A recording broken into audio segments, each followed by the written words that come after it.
Halo, Assalamualaikum warahmatullahi wabarakatuh. Pada kesempatan ini, aku ingin berbagi materi tentang cause and effect connectives pada grammar, atau istilahnya kata hubung, sebab atau akibat, yang mana hubungan ini merupakan kata-kata untuk menunjukkan suatu hubungan antara tindakan dan juga hasil, atau istilahnya sebab dan akibat. Nah, jadi pada grammar ini ada beberapa kata yang menunjukkan sebab dan akibat untuk biasanya digunakan percakapan sehari-hari, baik itu formal ataupun informal ataupun dalam percakapan biasa gitu. Nah, jadi kata-kata yang menunjukkan sebab dan akibat itu salah satunya adalah because of dan due to.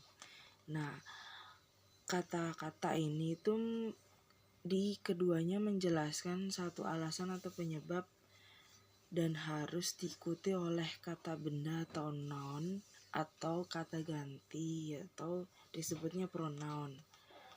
Nah, jadi kalau yang because of itu biasanya dipakai untuk lebih general atau lebih umum dalam satu percakapan sehari-hari.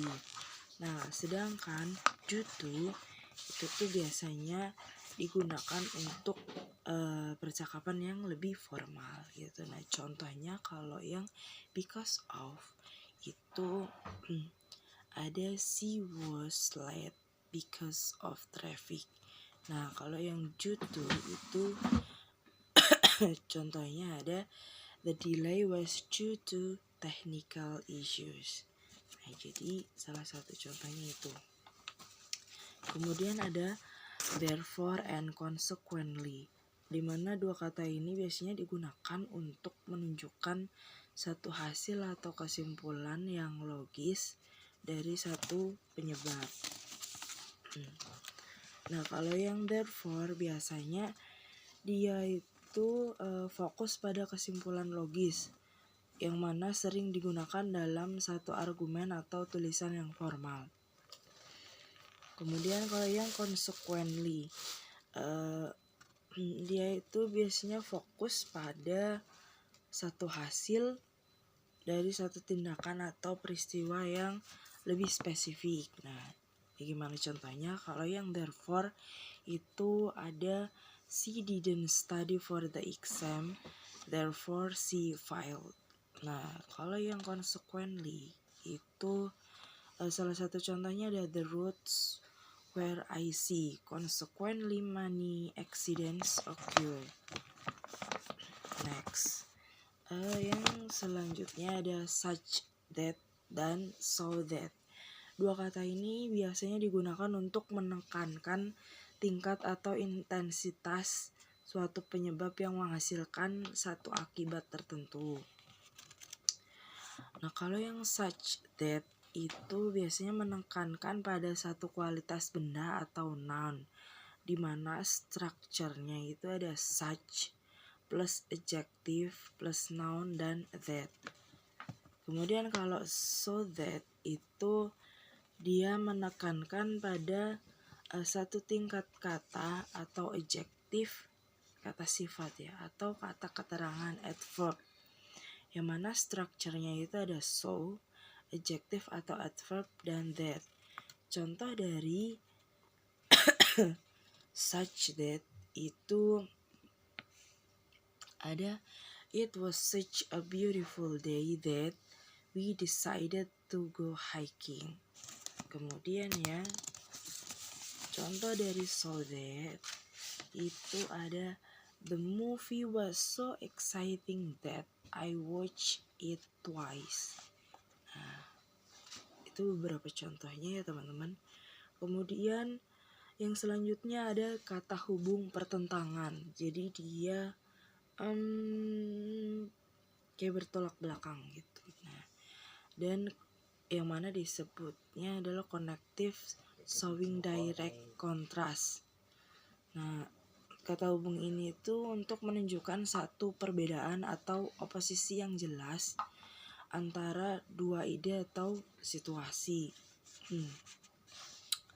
Nah, salah satu katanya itu ada but, however, whereas, atau while, and, dan yang lainnya lagi ada. Nah, di sini aku ingin menyampaikan beberapa kata itu, di antaranya kata hubung yang menunjukkan pertentangan itu ada but, tetapi. Nah, biasanya kata but itu digunakan untuk memperkenalkan satu ide yang bertentangan dalam satu kalimat yang sama.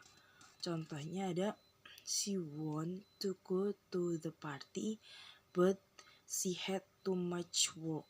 Nah, yaitu dia ingin pergi ke pesta tetapi pekerjaannya terlalu banyak. Kemudian ada kata however. Nah, di sini kata however ini biasanya digunakan untuk memperkenalkan satu ide yang kontras, dan biasanya itu di awal kalimat yang baru.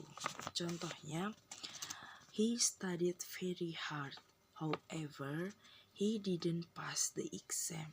Yang mana artinya dia belajar sangat keras, namun dia tidak lulus ujian. Nah, kemudian ada kata whereas and or while. Nah, biasanya kata ini itu dipergunakan untuk menunjukkan perbedaan langsung antara dua hal atau subjek yang berbeda. Nah, contohnya ada she loves coffee whereas he prefers tea. Ya, dia suka kopi, sementara dia, si laki-lakinya atau pihak perempuan gitu, dia lebih suka teh gitu ya.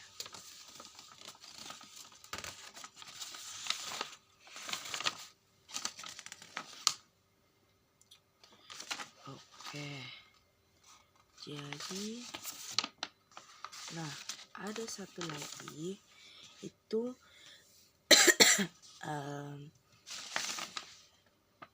ada kata hubung bertentangan, yaitu on the other hand. Yaitu kata ini tuh biasanya digunakan untuk memperkenalkan satu ide yang berlawanan dan seringkali dalam satu kalimat yang baru.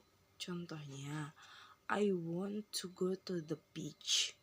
On the other hand, I should really stay home and study. Yang mana artinya adalah saya ingin pergi ke pantai. Di sisi lain, saya benar-benar harus di rumah dan belajar gitu. Oke. Jadi kalau dari yang aku sampaikan sih cukup sederhana ya teman-teman. Jadi aku nyampein materi yang cukup simpel karena itu cukup mudah aku pahami, karena ini kan ya mungkin sesederhana itu, tapi juga ini harus kita perhatiin benar-benar dalam satu kalimat, apalagi grammar yang mana strukturnya itu tertata gitu. Jadi kata hubung yang mana itu ya namanya kata hubung ya, jadi menghubungkan satu kalimat ke kalimat berikutnya itu harus connect gitu, harus balance gitu. Jadi kalimatnya nggak ambigu gitu, jadi jelas buat kita pahami gitu. Dan juga kan ada satu perbedaan yang cukup kontras gitu, dan itu kan juga di kata-kata itu harus dipertegas ataupun ya pokoknya kita harus paham gitu.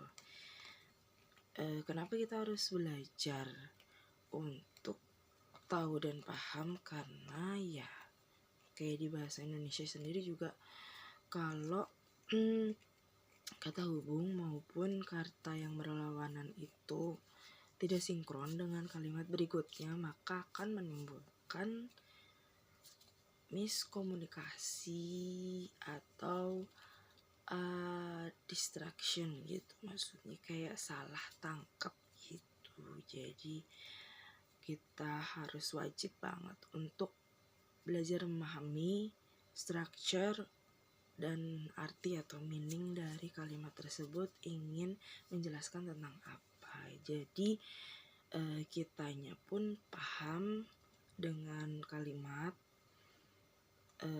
yang akan kita tulis atau kita sampaikan. Jadi jelas dan juga tidak menimbulkan satu ambigu atau